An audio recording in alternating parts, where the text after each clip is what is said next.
Thank you for joining us for another edition of Inside 2016. I'm actor Joey Rullo.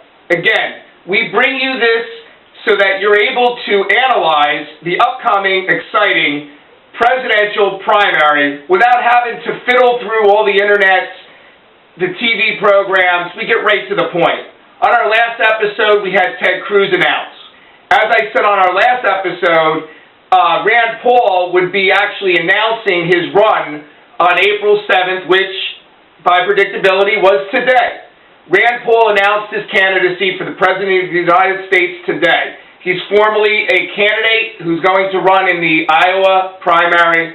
Again, with Ted Cruz, a lot of candidates will reassess from there to see what their standing is as they go through the different primaries, Iowa, New Hampshire, etc.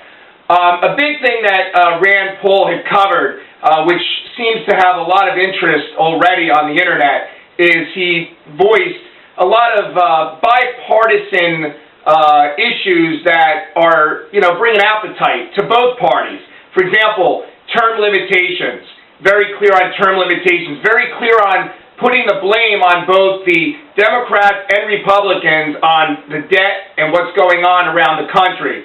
Brought out some very interesting points, made it clear his stance is not so much as an isolationist with Israel, that he's very much for the sanctions that he originally sponsored. Another interesting point, which is going to be very fascinating with his strategy of not only bringing in the libertarians that his father, Ron Paul, will bring to the table, which he's actually inheriting, but not necessarily all.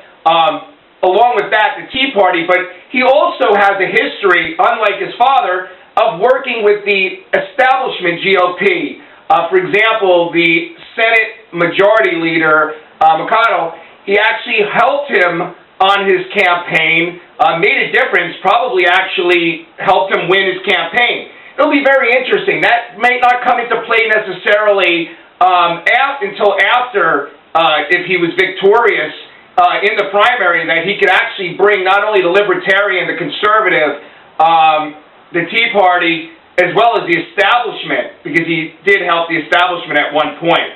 He brought up another staple issue that we need to, bring people across the nation together, of all creeds, of all races, and that's what he's trying to do. And it looks like he's trying to tie together a lot of younger voters.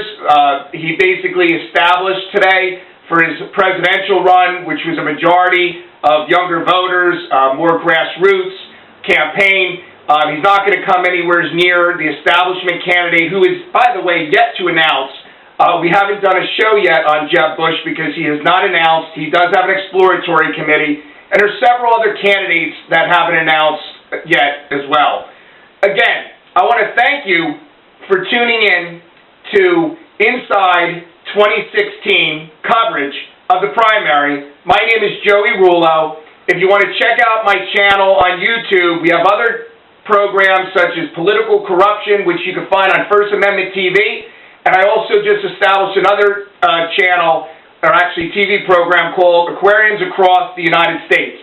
Again, we look forward to seeing you on the next episode of Inside 2016. This is Joey Rullo. Thank you again for joining us, and have a great week, and welcome to spring.